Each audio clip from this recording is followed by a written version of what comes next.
There's always one. Usually you say, well, all right, this war in Ukraine is a really big deal. Got to cover that. Or implosion, financial implosion in China, really big deal. Got to cover that. Or what's going on in the U.S. with basically mentally incapacitated president. That's, I don't know if it's unprecedented, but I guess since Woodrow Wilson anyway. And other topics, I could give you a long list. Maybe the end of the dollar's role as a global reserve currency, et cetera. The difficulty now are two things. Number one, they're all going on at once. Like, any one of those topics would, fill a newsletter or a present or, interview like this, et cetera. It'd be a big topic, a heavy lift, but they're all going on at once. Number two, they're not unrelated. There are all kinds of correlations. The breakdown and collapse of the global supply chain, which preceded COVID. A lot of people say, well, COVID came along. Of course, it messed up the supply chain.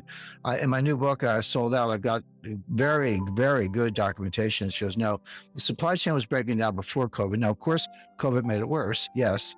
And the war in Ukraine made it worse yet. Yes. But this really started with Trump's trade war in 2018. So, that, like I said, there's a thread that runs through all these things. So, not to throw out my hands, I'm not going to do that. But when you ask me now, I'm thinking, well, I'm talking about China, Ukraine, supply chain, Biden. They're all a big deal. In terms of tragedy, probably the war in Ukraine is the most important because it's highly, highly significant economically and strategically. But of course, it's a human tragedy going with it. If Chinese real estate implodes, okay, there's some hardship here and there, but it's not like people being killed or maimed or forced into refugee status. And that is part of what's going on in Ukraine. So that's probably the biggest single one, but I wouldn't miss the fact that all these things are going on at once. What's the one that people are asking you most about? I mean, is it Americans looking at inflation and looking at, all of their savings kind of just going down to being worthless? Is that the one that are on a lot of Americans' mind right now? Yeah, Americans, yes. It's interesting because I do have, kind of an international following, but there are certain pockets. I mean, there are certain countries where, there's interest in what I do, or my books are published in that language, et cetera. So I have a good German following, and of course the Germans want to know what's going on with energy, Japanese following, and so forth. But yeah, the United States, the number one question, of course, everyone's concerned about inflation, but there's a big backstory there. But I always say when it comes to your own money, everybody has a PhD in economics. You don't need Larry Summers to tell you what's going on with your budget and your, ability to feed your family or keep a roof over your head. So people get inflation. It's one of the reasons it's so politically toxic is because it's unavoidable. You can't fudge it. You can't spin it. It's like, hey, if I used to fill up my Ford F-150 truck for $50 and now it's $125, A, you get it. It's right in your face. And B, that's $75 that you don't have to take your spouse out to dinner, buy a new jacket or whatever.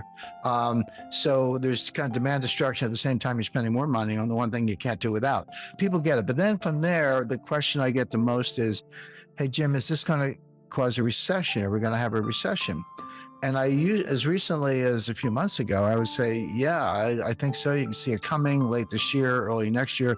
Now I say, we're in a recession. I mean, it's not coming, we're in it. And there's data. I never make statements like that, Brian, without supporting it. We know that, so first quarter 2022 is done, has been for a while, and the U.S. economy declined 1.6%. That number's in the books. The second quarter is done. We don't have the official number. We won't until about 10 more days. The U.S. government will release that. But we have very, very good estimates, particularly from the Federal Reserve Bank of Atlanta. They have a kind of a real-time tracker. And as of today, they're saying second quarter down 1.6%.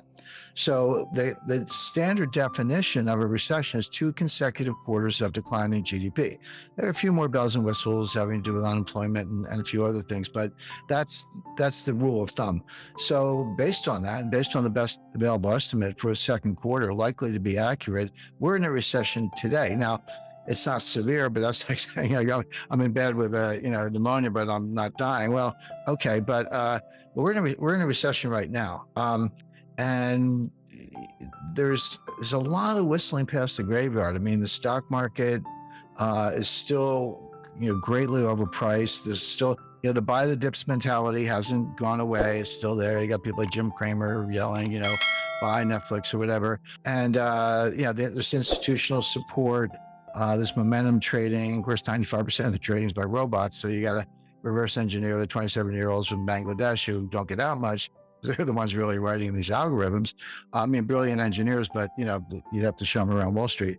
So all that's going on. So we haven't really seen the market collapse, stock market collapse that I would expect in association with a severe recession has not happened yet. This is just going to play out. It'll get worse as the year goes on.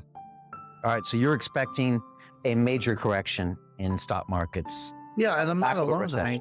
I mean that is my expectation. I have my own models and I look at it closely. But if you listen, Michael Burry, Jeremy Grantham, Charlie Munger, these people have been around and they run, hundreds of billions, and they're saying the same thing. So, I mean, Jeremy Grantham, so every now and then someone will throw some statistic at me. I go, well, how long is your time series? And I go, oh, we took it back 5 years. I was like, talk to me if you've done it for 100 years, because that's a little more meaningful. But Jeremy Grantham actually did do a 100-year time series and looked at bubbles all over the world, 1929, US, 1989, Japan, 2000, dot-com stocks, and many others.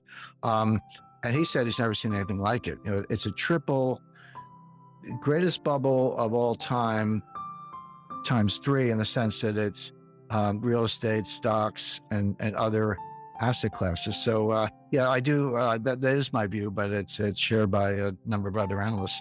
And that would mean like S&P coming off another 20, 30%? Yes. And again, you have to remind people, 1929, everyone's like, October, I think 18th or 19th, it was late October 1929, the stock market fell 22% in 2 days. It wasn't one day, it was like 12% one day, 11% the next day, so 23% over 2 days. But that wasn't the crash. I mean, that was the beginning of the crash. This Dow Jones fell 82% from top to bottom. Now, it took 3 years. It bottomed in June 1932. Started in October 1929, so not quite 3 years. But that fell 82%. And that happens. So we're down, NASDAQ's down, bounced back a little bit in recent days, down close to 30%. Down, the S&P down over 20%. We're in bear market territory, but that's just the beginning. That's not what a full bear market, market adjustment looks like in the face of the kind of recession that I expect. Talk to me about inflation, because I was looking at some of the inflation numbers, and you have to go back to the 80s to see anything that's approaching double digit. I remember being just a kid hearing about double digit inflation. I could kind of remember the gas pumps, the lines at the gas. It's like a distant memory of me in the 70s. But how do you talk to, younger people these days about what inflation is or it means? Because I don't think people really grasp what it actually means to your savings or to the economy in even a medium term.